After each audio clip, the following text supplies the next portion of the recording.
계시록 말씀을 이어갈 수 있도록 이렇게 장소도 배려해 주시고 여건도 배려해 주신 주님께 감사를 드립니다. 산란했던 지난 날들 모든 것 다 이제 뒤로 던져버리고 앞만 보고 달리는 우리들 되게 해 주시고 앞으로 주중 모임에서 계시록을 계속 나갈 건데 이런 말씀을 통해서 하나님이 창세기에서 계획하셨던 그런 뜻을 많은 시간들을 통해서 인류 역사를 거친 다음에 계시록에 가서 이것을 어떻게 완결하실 것인지를 말씀을 우리가 나누게 되었는데, 그런 말씀을 통해서 하나님의 선하신 뜻을 더 분별하고 진리를 아는 지식을 우리가 더 얻어서 하나님을 산 인격적으로 만나고 교제를 나누는 축복이 이물에게 회복될 수 있도록 은혜를 더하시기를 주의 이름으로 기도합니다. 아멘, 아멘.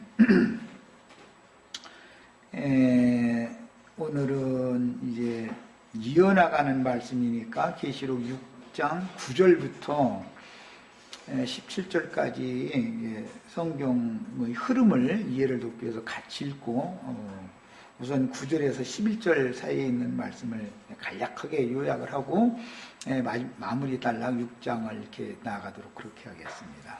성경 같이 읽습니다. 다섯째 인을 떼실 때에 내가 보니 하나님의 말씀과 그들이 가진 증거로 인하여 말미암아 죽임을 당한 영혼들이 계단 아래에 있어 큰 소리로 불러 이르되 거룩하고 참되신 대주제여, 땅에 거하는 자들을 심판하여 우리 피를 갚아주지 아니하시기를 어느 때까지 하시려 하나이까 하니, 각각 그들에게 흰 두루마기를 주시며 이르시되 아직 잠시 동안 쉬되 그들의 동무종들과 형제들도 자기처럼 죽임을 당하여 그 수가 차기까지 하라 하시더라. 우선 요 단락을 좀 요약을 좀 하겠습니다.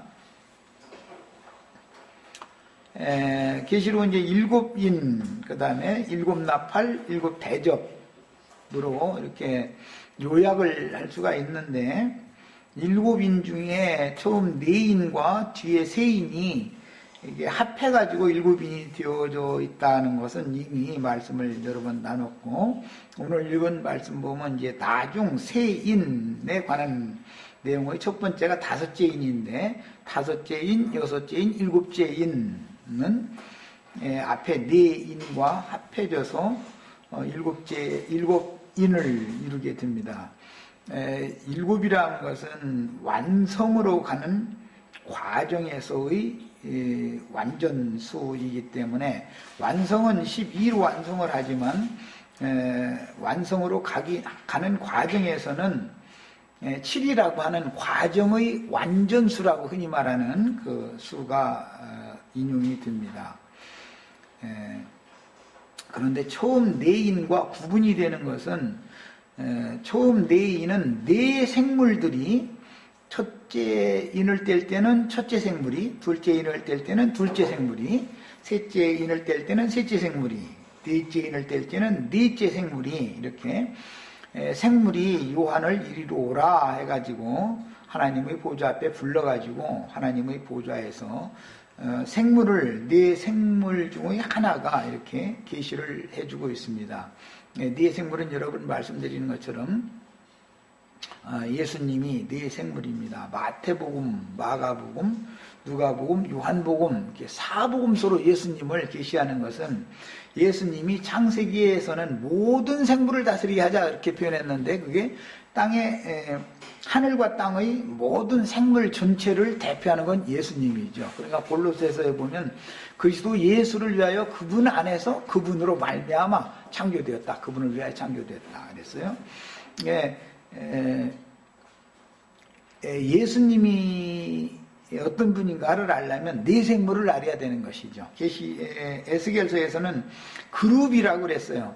그룹이 곧 생물의 형상과 그룹의 형상이 같은 것으로 계시를 했어요. 구약시대에는 그룹이라는 건 이제 천사들을 말하는 것이고, 신약시대의 생물이라고 하는 것은 사람을 거쳐서 구속받아서 하나님의 보좌 앞에서 하나님을 섬길 자격과 권위를 위임받은 모든 사람 천사들을 이제 내생물이라고 그러는데, 이런 기본적인 진리 지식을 갖추고 있어야 됩니다.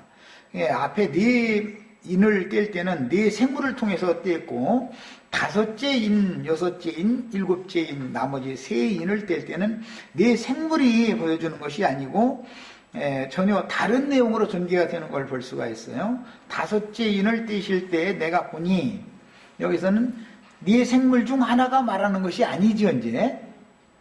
이게 아니고 하나님의 말씀과 그들이 가진 증거로 말미암아 죽임을 당한 영혼들이 제단 아래에서 큰 소리로 호소를 하는 내용이 시작이 되고 있어요.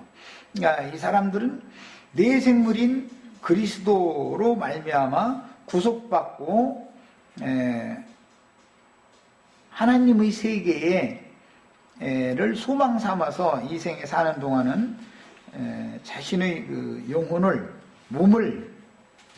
몸 전체를 하나님 앞에 드렸던 하나님의 종들이요 증인들이다라는 것을 알 수가 있는데, 오늘 말씀 보면은 대주제요 땅에 거하는 자들을 심판하여 우리 피를 갚아주지 아니하시기를 어느 때까지 하려 하시나이까라고 제단, 여기 제단은 이제 하늘 성소의 제단을 말하는 거예요. 참 하늘의 하늘 성소의 제단, 율법 제단은 땅에 있었지만 영적인 제단은 하늘 성소의 하늘에 있는 제단이죠. 하늘의 제단 아래에 있는, 하늘 성소의 제단 아래에 있는 하나님의 이제 증인들이 결국 알고 보면은 내 생물인 그리스도로 말미암아 사람 천사들이 되어져야 되는 그 영혼들인데, 그들이 이 생에 사는 동안은 하나님의 말씀과 저희 가진 증거를 인하여 다 목배임을 받은 자들이라는 걸 알 수 있고, 오늘 말씀에 뭐라고 되어 있냐면 그들이 하나님의 말씀과 그들이 가진 증거로 말미암아 죽임을 당한 영혼들이다, 이렇게 표현을 했어요. 이 사람들은 모두 예수님의 사역을 이어받은 사역자들이 있었다라는 것을 알 수가 있는 것이죠. 그리고 그들이 죽임을 당한 원인은 하나님 말씀 준 것 때문이었고, 또 그들은 예수님의 표현대로, 복음서의 표현대로 자면 나와 복음을 위하여 온전히 바쳐진 제자들을 염두에 두고 하신 말씀인데, 이 말씀에 대하여 이해를 돕기 위해서 22장 말밑 부분을 좀 보겠습니다. 22장 말밑 부분에 이 영혼들이 누군가가 나오죠.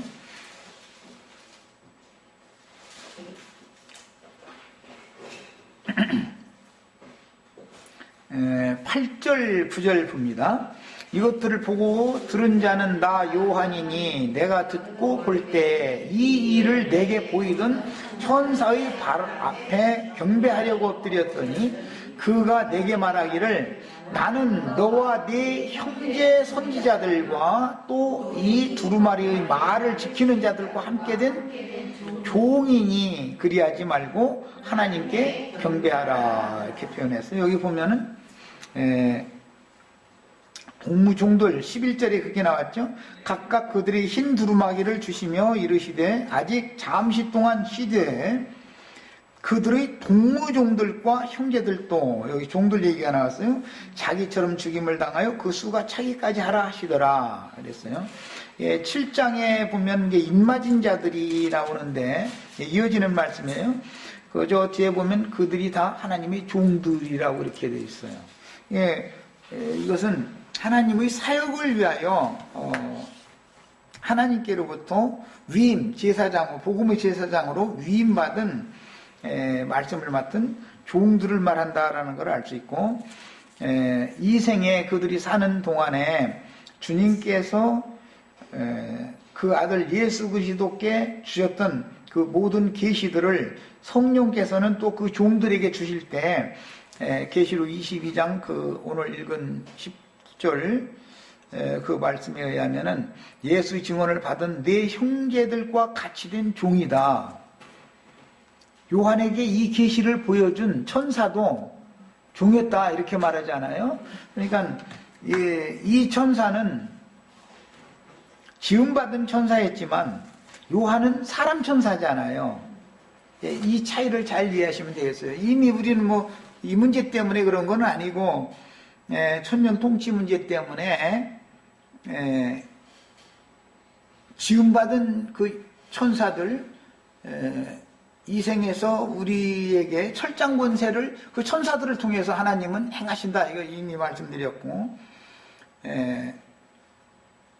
이 생에서 온전히 구원을 이룬 사람을 거친 온전케 된 의인의 영들 이런 사람들은 이제 누가복음의 주님의 그 부활 증거에 대해서 말씀하실 때 보면 하나님의 아들, 하나님의 자녀, 부활의 자녀들은 그날에는 천사들과 동등이요 이렇게 표현을 했는데 히브리서에서는 이 생은 지금 현세는 천사들을 통해서 복종시키지만 오는 세상은 천사들에게 복종시키는 것이 아니다 이렇게 표현을 했어요. 그러니까 이 생에서 온전한 구원을 이루어서 이 육신의 장막을 벗으면 천사와 방불기, 천사와 동등이 되지만 그런 사람들은 사람을 거치지 않은 천사와는 다른 천사들인 것이죠. 하나님의 뜻은 사람을 거치지 않은 지음받은 천사들을 통해서 오는 새 세계를 다스리게 하려는 것이 하나님의 뜻이 아니다. 육신을 입고 주님을 섬기는 육체들이 생존하는 이 생의 세상에서는 천사들이 사람보다 더 나은 존재로, 능력 있는 존재로 하나님 앞에 쓰임을 받지만 구속받은 성도들이 구원을 완성한 다음에 저희 품에 다 데려감을 받고 그 다음에 오는 세상이라고 하는 천년왕국 그 이후의 세계에서는 사람 천사가 더 지음받은 천사보다 본의가 더 있는 것이죠. 겉모양을 볼 땐 동등됨이지만 본의는 더 있는 것이죠. 그래서 고린도전서에 보면은 너희가 천사들을 판단할 줄을 너희가 알지 못하느냐. 그런데 하물며 세상 일이랴. 우리가 세상 일 하나도 판단 못해서 되겠느냐. 이제 이런 표현이 나왔어요. 그런 걸 보면 하나님의 뜻은 지음받은 천사들을 통해서 옛 창조를 다스리게 하시는 것처럼 사람 천사들을 통해서 새 창조를 다스리게 하는 권위를 맡기는 것이 하나님의 뜻이다라는 걸 지금 계속 증거하고 있는 것인 것을 알 수가 있습니다. 이 문제를 잘 이제 마음에 담아두신 다음에 그러면 이들이 어떤 사람들인가라는 걸 보면 여기 잠시 동안 시대에 그들이 동무종들과 형제들도 자기처럼이라고 그랬으니까 제단 아래에서 호소하고 있는 이 사람들처럼 동일한 사명 때문에 죽임을 당하여 그 수가 차기까지는 좀 기다려라 이렇게 지금 말씀이 나오고 있는 것을 알 수가 있어요. 그리고 나서 이어지는 말씀 이제 12절로 읽어갑니다. 내가 보니 여섯째 인을 떼실 때에 큰 지진이 나며 해가 검은 털로 짠 상복같이 검어지고 달은 온통 피같이 되며 하늘의 별들이 무화과 나무가 대풍에 흔들려 설익은 열매가 떨어지는 것 같이 땅에 떨어지며 그랬어요.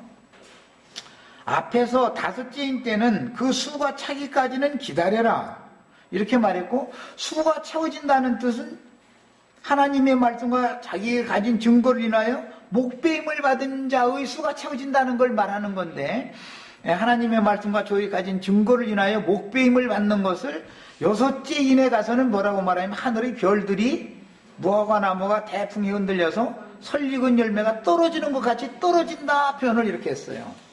그러니까 별이 떨어진다라는 것은 하나님의 말씀을 맡은 증인들이 순교당한다라는 말이다 이 말이에요.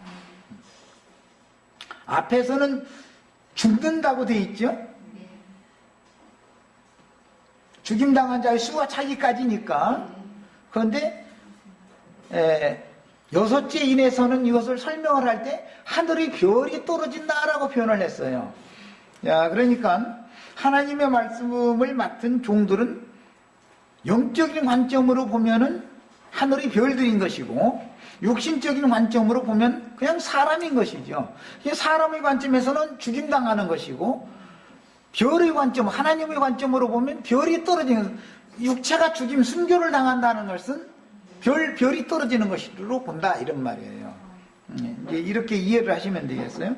그런데 어떻게 떨어지냐면은 하늘의 별들이 무화과 나무가 대풍에 흔들려서 설익은 열매가 떨어지는 것 같이 떨어진다, 이렇게 표현을 했어요.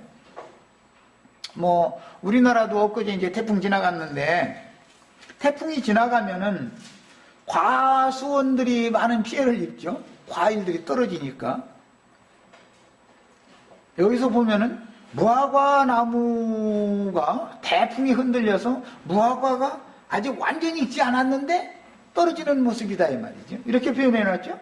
무화과 나무가 대풍이 흔들려서 설익은 열매, 무화과 열매인데 완전히 익은 열매가 아닌데 떨어졌다라는 말이죠. 마침 이번에 이제 그런저런 얘기가 참 이상하게 이렇게 연결이 되네. 내가 연결을 헐레해서 한 게 아니라 자연스럽게 이게 연결이 됐네요. 뭐 날마다 자아를 죽음에 넘기면 되는데 왜 육신이 몸이 구태 또 죽어야 되고, 뭐 육신이 몸이 죽었다가 또 살아나서 천년 동안 왕노릇하고 그럴 필요가 있냐, 이제 이렇게 주장을 지금 하다 보니까는 육신이 세상에서 오른손에 뭐 쥐어준 사람들은 할렐루야 아멘하고 지금 나자빠진 거잖아요.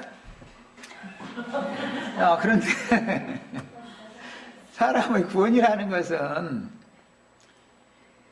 영만 구원받는 게 아니고 최종적으로 혼의 구원을 이룬 다음에는 몸이 구속을 받는 것이 완성적인 구원인 거예요. 그러면 결국은 거듭난 영으로 말미암아 혼을, 육적 자아를 날마다 죽음에 넘기는 것은 과정인 것이고, 그 모든 일이 다 끝나면 육신의 몸을, 이 장막을 벗어나야 되는 것이지요. 당연히. 육신의 죽음이라는 건 당연한 것을 받아들여야 되는 것이지, 죽는 것을 무서워해가지고 일생에 좋은 노릇하는 사람은 구원받은 사람이, 입으로 나는 날마다 죽음에 넘기고 난 구원받았고 천년 다스리는 중이고, 이런 소리는 그 입에 붙은 소리인 것이고, 실제로는 영이 거듭난 다음에는 혼의 구원을 이루는 과정에서 자아를 죽음에 날마다 넘기는 것이죠. 성령으로 말미암아 나의 육적 자아를 죽여야 속생명이 날로 새로워져서 이제 완전케 되어지면은, 속에서 사람이 완전한 사람이 새 창조가 이루어졌으면 이 육신의 껍데기를 벗는 건 매일 홈을 벗고 나오는 거랑 똑같은 일인데 뭐 그렇게 대단하고 두렵고 뭐 그게 무슨 놈은 무서워할 일이라고.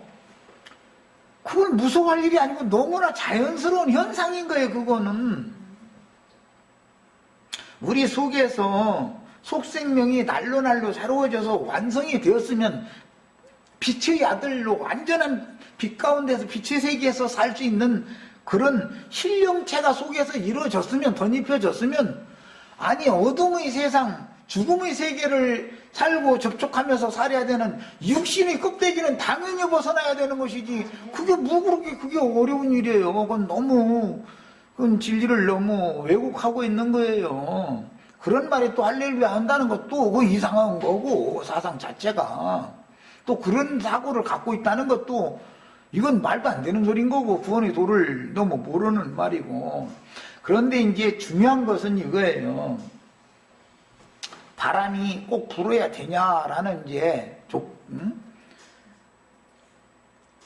전에도 없고 후회도 없는 짐승의 때 큰 환란이라는 것이 왜 구태 오냐, 영화 속에나 있을 일이다. 이제 그런데 분명히 보면 뭐라고 되냐면 하늘의 별들이, 무화과 나무가 대풍이 흔들려서 큰 바람이 분다잖아.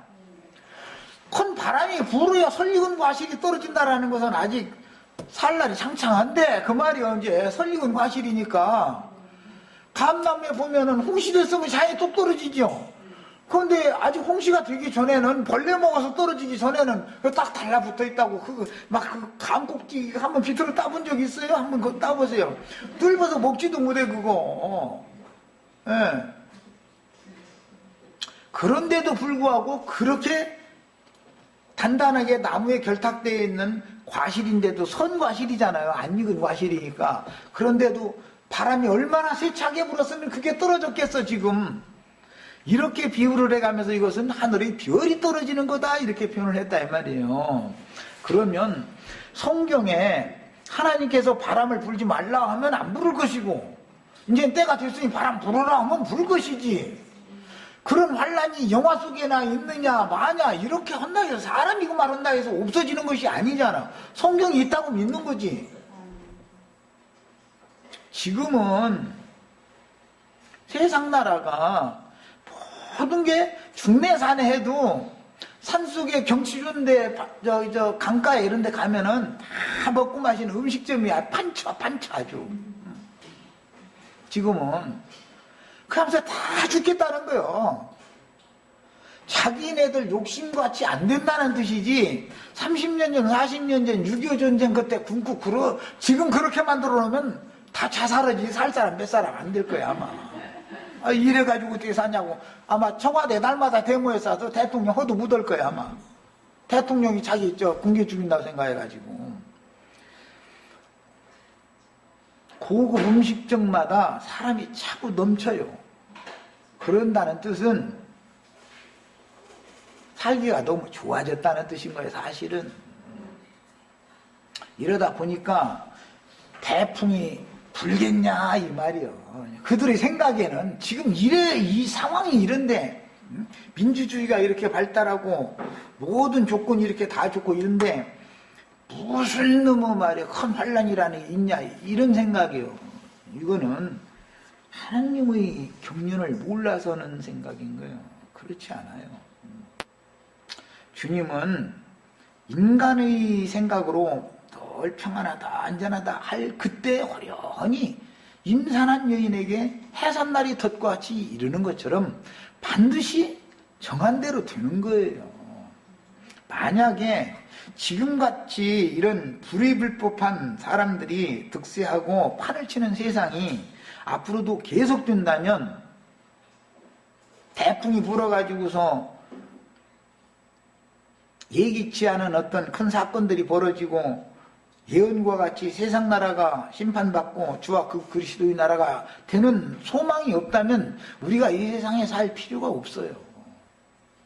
우리 같은 사람이 무엇에 소망을 두고 지금 살겠어요? 하나님의 말씀은 반드시 인류 역사상에 이루어진다는 사실을 믿으니까 이러고 사는 거예요. 오른손에다가 무슨 짐승이 준, 너는 짐승 것이라고 하는 표딱지 찍어서 도장 찍어서 오른손에다 이마에다 도장 찍고 오른손에다 도장 찍은 표딱지 이게 쥐어주니까 그것 갖고 휘둘리고 다니는 사람들은 지금 같은 세상이 계속되기를 바랄 거예요. 그러나 그렇게 되지 않는 거예요. 그렇다면 그건 살아계신 하나님도 아니고 정의, 공의로운 하나님도 아니에요. 그렇다면 하나님이 하늘이 주신 것을 오남용하고 함부로 그것을 오남용해가면서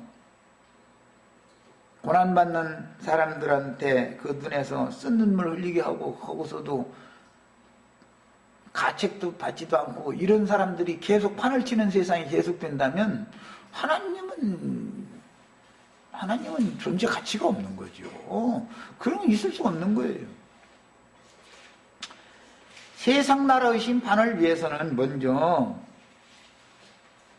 바람이 어디가 먼저 닿냐면 하나님의 말씀과 저희 가진 증거를 인하여 목배임을 받은 자의 수가 채워져야 되기 때문에 그들의 수가 채워지면은 끝난다 이 말이에요. 세상 나라가. 이것을 성경이 계속 증거하고 있는 거예요.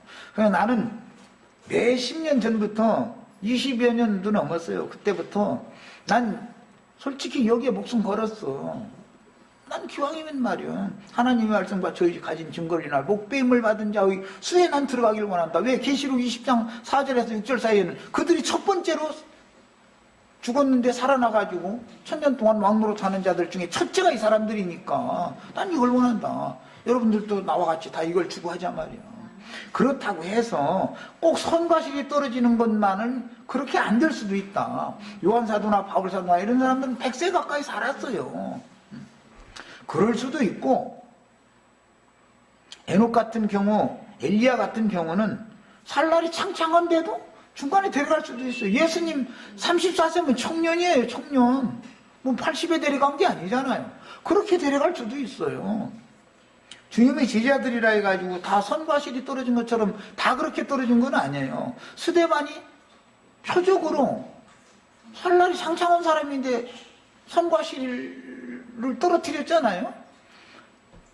다른 제자들도 다 똑같이 그렇게 된 건 아니죠. 이것은 하나님의 안배에 속한 문제고, 나 같으면 기왕이면 육신의 장막을 입고 오래 살면서 사역을 하느니, 종일 뼈뼈에서 고생을 하느니, 단 1시간만 딱 이러고 그냥 어차피 끝나는, 해지면 어차피 품삯은 똑같이 받을 건데, 기왕이면 난 1시간 딱 하고서는 말이요, 그냥 품삯 받기를 바란다. 난 이걸 가르쳤어요. 그래 놨더니, 근데 이거에 대해서 반기를 드느라고 영화 속에 나 있는 얘기고 막 그래서 하는데, 영화 속에 있는 것은 인간 나라에 반드시 이루어져요. 만화가 맨 먼저 나온다. 세상 나라에 보면 만화가. 그 만화 같이 이루어지는 거예요. 스타워즈 만화 나오니까 애들이 얼마나 좋아했어요? 스타워즈 분명히 있어요. 별들의 전쟁이 분명히 성경에 있는 얘기예요. 깜깜한 흑암에 돌아갈 유리하는 별들도 있고, 어둠의 세상을 새날을 밝혀야 되는 새 세계를 가져오려면 새벽에 별 반짝반짝하는 별들도 있는 것이고, 빛을 발하는 별도 있고, 어둠의 별들도 있고 있는데, 두 별이 싸우는 이야기를 지금 하는 거예요. 야, 그러면 이 별이 누구냐를 이해하고 깨닫는 것이 중요한 것이지, 있다 없다라고 판단해서 되는 게 아니죠. 짐승편에 있는 자들은 어둠의 별들일 것이고, 세상 기득권자들일 거니까, 종교 지도자들이나 세상 지도자들. 주님의 편에 있는 별들은 하나님 편에서 보면 빛을 발하는 별들이지만, 그들이 볼 때는 이단자들일 것이고, 두 별들 사이에 싸우는 거예요. 대표 별이 지금 사탄 루시퍼도 별이었잖아요. 예수님도 별이잖아요. 싸운 거잖아. 육신으로 봐서는 마귀 별이 예수 별을 죽였으니까 이긴 것 같이 보이지만, 사실은 예수 별은 지는 별이 아니다 이거예요. 부활, 영원히 빛을 발하는. 아침의 아들 계명성이라고 그랬는데 이게 새벽별이라는 뜻이요. 계시록에 나 예수가 새벽별이다 그랬어요. 그러니까 마귀도 새벽별이고 예수님도 새벽별인데, 마귀 별 떨어뜨리려고 예수님 오신 거예요. 이게 그 예창조의 날은 이제는 끝나버리고 새 창조의 날이 새로 시작된 거잖아. 이 일이 이 하늘의 별들을 통해서 또 이루어진다는 거예요 지금. 이걸 우리는 믿어야 되는 거예요. 이런 일은 없을 거라고. 예언이 아직 안 이루어졌다라고 말을 해야 맞는 것이지, 없을 것이다 라고 말하면 맞지 않는 거죠. 이런 예언은 아직은 안 이루어졌죠. 다만 예표상으로 예수님과 사도들이 그 수를, 너희가 그 피의 양을 채우라 예수님이 이렇게 말했지만, 예수님의 피만 가지고는 피의 양이 안 채워지잖아. 그러니까 그 피를 우리와 우리 후손들에게 돌리소서 그래가지고 사도들의 피를 더해야 되는 거 아니에요 지금. 계시록에서는 증인들의 피가 더해져야 피의 양이 차야 된다 이거예요. 제단 아래라고 그랬는데, 왜 제단 아래라고 그러느냐면은, 율법 시대에 보면은 제단 뿔에다가 짐승의 피를 바르고 나서 피를 무술초로 찍어서 피를 바른 거야. 얼마나 피가 소모됐겠어요? 나머지는 양푼채 피가 그냥 그대로 있어요. 그것은 제단 아래에 큰 핏글이 있어가지고 나머지 피를 거기다 쏟아서 보관을 했기 때문에, 그래서 이 피를 제단 아래라고 그런 거예요. 뿔에다가 발라진 피는 예수의 피지만 제단 아래 쏟아진 피가 채워져야 되는 것이다 이 말이에요. 이게 성경 이야기예요. 그러니까 우리는 예수의 피 외에도 더 많은 피가 흘려져야 된다라고 하는 것을 이상을 보여야 되는 거예요. 어차피 피의 양이 채워져야 하나님의 뜻이 이루어지는 거예요. 그 다음에 설익은 열매가 태풍이 흔들려서 떨어진다. 이제 그러면 이것은 살 날이 창창이 남았는데 이단자로 몰라서 예수님이나 사도들처럼 그렇게 죽어가지고 그 목배임 받은 자들의 수가 채워져야 되기 때문에 이 말씀이 이어지는 거예요, 지금. 예. 이런 것을 완전히 5째인에서 6째인으로 갈 때 이 말씀이 문맥의 흐름이 왜 이렇게 이어지는지를 이해하시면은 이러쿵저러쿵 딴소리 뭐 얘기할 필요가 없어요. 바람을 하나님이 7장에 넘어가면 땅 사방에 바람을 붙잡아서 바람으로 하여금 불지 못하게 했다 그랬죠. 그러나 불지 못하게 계속하지는 않는다는 것도 믿어야 된단 말이에요. 9장에 가면 바람 불라고 그러잖아요, 이제. 바람 불게 하면 그때는 바람 부는 거예요. 세상에서도 우리들이 흔히 그러잖아요. 뭐 자네 오늘 무슨 바람 불었어? 여기까지 이러고 갑자기 나타나게? 바람 타고 왔다는 거 아니야? 그 사람이 지금 자기 친구가 예기치 않게. 회리바람 타고 이렇게 날라온 거거든, 바람 타고. 그것은 세상사의 표현이지만 마찬가지예요. 어떤 바람이 아무것도 아닌 조그만 미약한 바람으로 시작하지만 나중에 이것이 큰 태풍이 돼가지고 온 땅을 휩쓸고 지나갈 수가 있는 거잖아.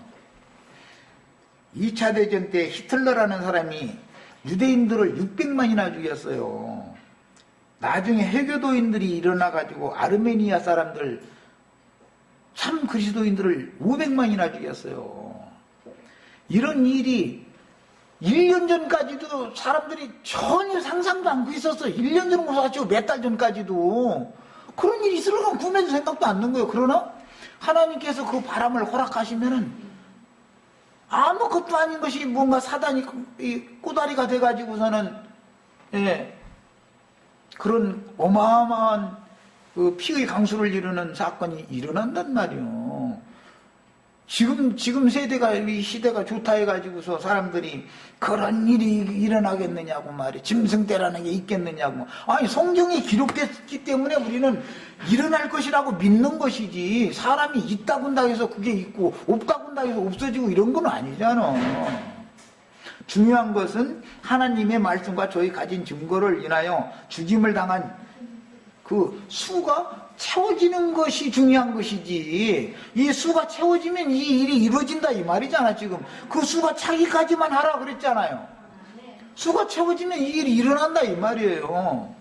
이런 것을 우리는 기록된 말씀 자체를 믿음으로 받아들여야지, 이것을 부정하고 기록된 말씀 자체를 사람의 임의적인 해석으로 그냥 해서 없다고 그러고 있다고 그러고 막 이런 식으로 이렇게 해서 되는 게 아니죠.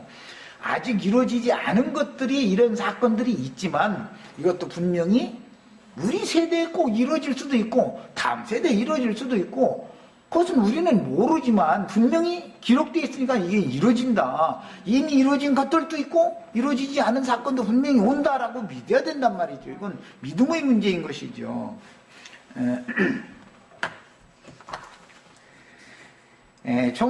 성경은 창세기로부터 계시록에 이르는 일정한 어떤 흐름이 있는데, 어떤 문단에서는 앞의 한 단위와 뒤에 이어지는 한 단위가 묶어져서 구별되는 경우가 종종 있습니다. 그래서 7인 이야기를 할 때 처음 4인과 뒤에 3인은 사실은 7인 속에 2 단락으로 이렇게 엮어져 있는 것이다. 그런데 그게 구분이 된다는 것이죠. 그 다음에 이미 상고한 바와 같이 구약의 모든 예언을 이룬 인자 예수님이 전도의 말씀을 시작하실 때부터 계시록의 작은 책 말씀을 받아먹고 다시 예언하라는 명을 수행하다가 생애를 마친 요한이 죽기까지는 사도 시대로 분류가 되지만, 요한이 죽은 다음에는 증인들의 시대로 이게 구분이 되는 거다.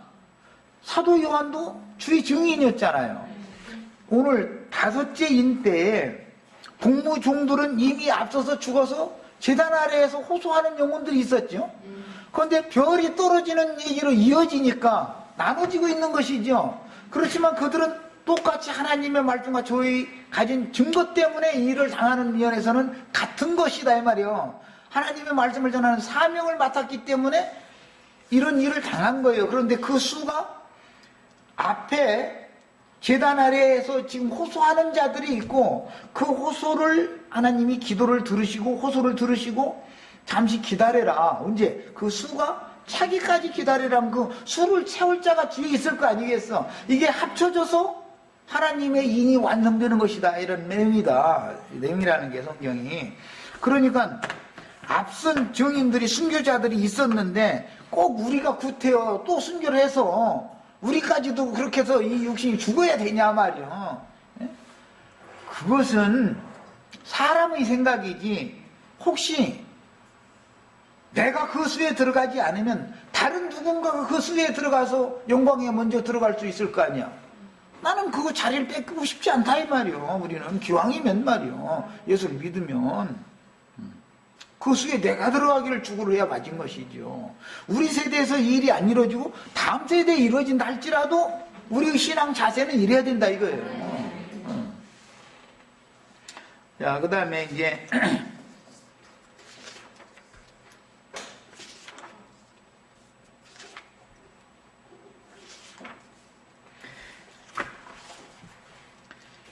12절부터 이제 13절 바로 들어갑니다.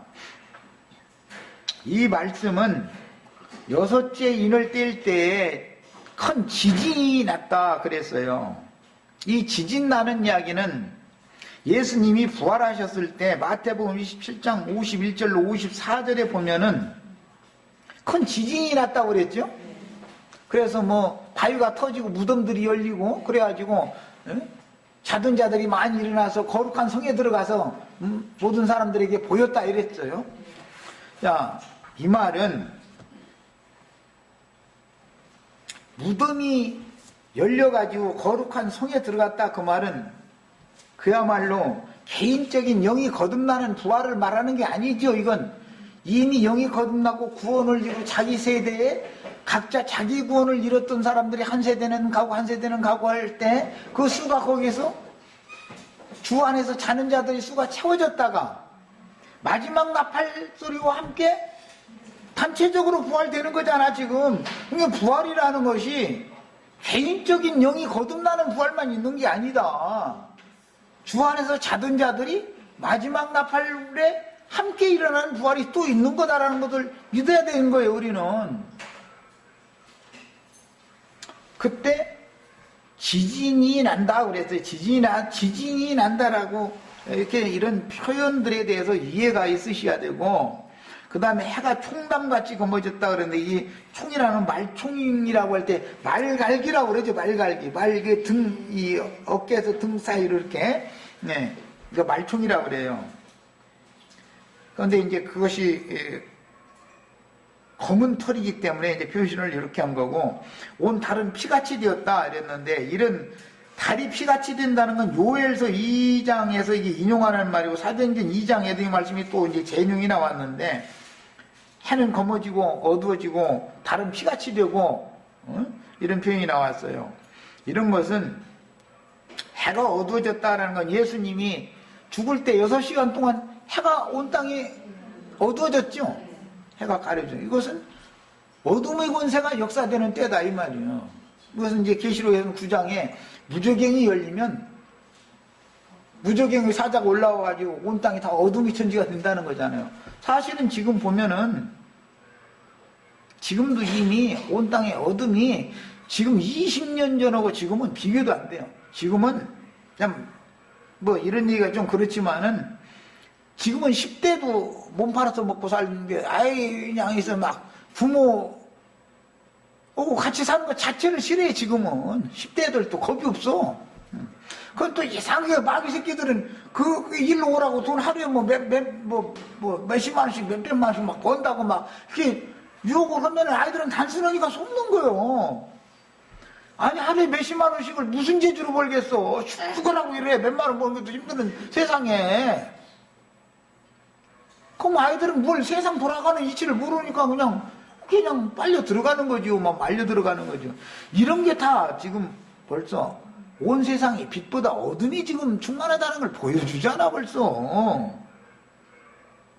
그리고 달이 피같이 됐다라는 것은 이제 피라는 것은 이제 여기서는 죽음을 상징한 건데 피 흘렸다라는 것은 이제 죽는 걸 상징하기 때문에 구속받은 성도들이 피로 구속받았지만 죽은 피는 검붉은 피잖아요. 살아있는 피는 진두농 피고 틀리죠, 피 색깔이.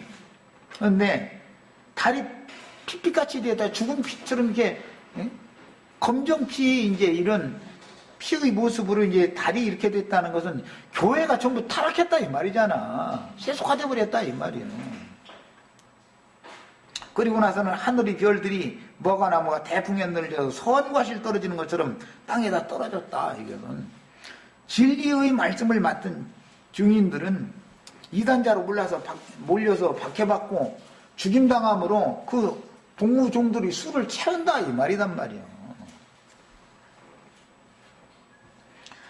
주님께서 지지자들에게 세상 끝에 대한 예언을 하실 때는 먼저 지지자들을 보내어 친히 증거하시되 천국 복음이 모든 민족에게 증거되어 그 후에나 온 세상에 임하게 될 이방인의 때 끝에 대하여 말씀해 주시면서 표적으로 예루살렘 성과 성전이 파괴되어 이방인의 때 끝까지 짓밟힐 것을, 예루살렘은 이방인에게 짓밟힐 것이다. 이방인의 때가 차기까지는 이렇게 이제 예언을 하셨어요. 그러면 이 말씀이 이루어진다고 우리는 믿어야지, 그런 날이 오냐 안 오냐 이렇게 판단해서 되는 게 아니죠. 예수님이 거짓말할 일은 없잖아. 당연히 그렇게 되죠.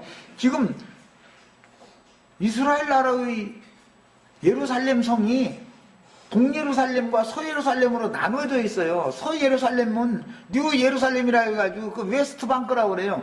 그것은 새 예루살렘이라고 불러요. 지금 이스라엘 나라의 수도는. 그 구 예루살렘은 지금 회교도들의 오마루 성전이 거기에 서 있잖아요. 통곡의 벽이라는 게 딱 막혀 있거든. 이런 것이 보면 성경에 왜 새 예루살렘이라는 용어가 나왔는데 역사상에도 예루살렘, 이스라엘 나라로 독립을 하면서 도읍은 예루살렘에 정해야 되는데 예루살렘을 회교도들이 점령하고 있으니까 구도시가 아닌 옆에다가 신도시를 세운 거예요. 우리나라 지금 박정희 씨가 서울 저쪽 너머로 원당 뭐 그쪽에 일산 신도시 세웠잖아. 신도시.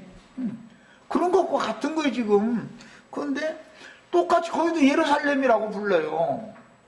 거기도 서울이라고 부른다고. 그런데 우리나라는 뭐 일산이라고 부르고 서울이라고 안 부르니까 좀 비유가 그렇지만은 독립된 이스라엘 나라의 도읍도 새 예루살렘이에요. 거기서 그냥 예루살렘이라고 안 해요. 새 예루살렘이라고 불러. 거기는 성경에 새 예루살렘이 나오지요. 땅에 새 예루살렘이 있으니까 하늘에 새 예루살렘도 있는 거예요. 땅에 표적이 있으니까. 사람도 옛사람이 있고 새사람이 있는 것과 같잖아요. 죽은 자의 영이 있고 산 영이 있고 이게 다르잖아. 반드시 영적인 것이 실현되려면 역사적으로 인간 나라에서 표적으로 반드시 그대로 이루어지는 거예요. 이스라엘 나라 로마에서 멸망받았지만 먼 훗날 영국을 통해서 독립했잖아요. 이스라엘이 부활한 거잖아. 이스라엘 나라가 지금 없어졌던 나라가 1900년이 지난 다음에 부활한 거라고. 1900년 동안 나라가 없었는데 갑자기 하루아침에 생겨나라고는 누가 꿈이나 생각했냐고. 그런데 이게 딱 생겨나잖아요. 하나님의 말씀은 반드시 양면에서 이루어지는 걸 믿으셔야 돼요. 개인적으로 내 영혼에서 이게 적용되는 것은 중요한 문제예요. 뭐 말할 것도 없어요. 그러나 이것이 역사상에 단체적으로도 반드시 이루어져야 되는 거라고. 이걸 믿어야 되는 거예요. 그 다음에 로마서 11장 25절로 26절에서 이제 성령의 증거로 바울사도가 말할 때 이방의 충만함이 차기까지 유대인들이 더러는 참 감람나무 가지에서 끊어져 나갔었다. 그러나 접붙일 능력이 잘라낸 그분에게 있기 때문에 이방인들도 전혀 다른 이질적인 돌감람나무도 참감람나무에다가 가서 접붙여서 생명의 진액을 빨아올려가지고 생명나무 열매를 맺도록 만들어놓는 능력 있는 분인데 자기 민족을 접붙이는 거에 얼마나 더 쉽겠느냐 이래놨어요. 그걸 믿어야지 우리는. 당연히 하나님이 하시는 일인데 왜 없다 있다 이렇게 말한다는 게 얼마나 그게 말도 안 되는 생각이에요. 영적으로 교만한 거죠 말하자면은. 그 다음에 주님 당시 예루살렘 성과 성전이 로마 군대에게 점령당하여 파괴되는 환란은 훗날 천국 복음이 온 세상에 전파된 이후에, 즉 이방의 충만함이 찬 후에 특히 데살로니가서 이 말씀에 평안하다 안전하다 할 그때 그 큰 환란의 날은 돛과 같이 호련히 임한다 이렇게 돼 있어요. 아니 그렇게 돛과 같이 임한다고 돼 있으면 임하는 거예요. 돛과 같이. 돛과 같이라는 건 갑작스럽게 그런 뜻이잖아요. 예기치 않았는데 옛날에 그 쥐 잡을 때는 쥐도 놔가지고 잡아봐서 알죠. 돛이라는 게 뭔지. 그 다음에 누가복음 21장 24절로 31절 같이 읽어보겠습니다. 내가 읽겠습니다. 시간이 없으니까. 그들이 칼날에 죽임을 당하며 모든 이방에 사로잡혀 가겠고 예루살렘은 이방인의 때가 차이까지 이방인들에게 짓밟히리라. 이게 예수님이 예언이에요. 지금까지도 예루살렘 지금 짓밟히고 있죠. 회개도들에게 짓밟히고 있잖아요. 예수님의 예언은 그대로 이루어지는 거예요. 역사상에. 이걸 꼭 믿어야 되는 거예요.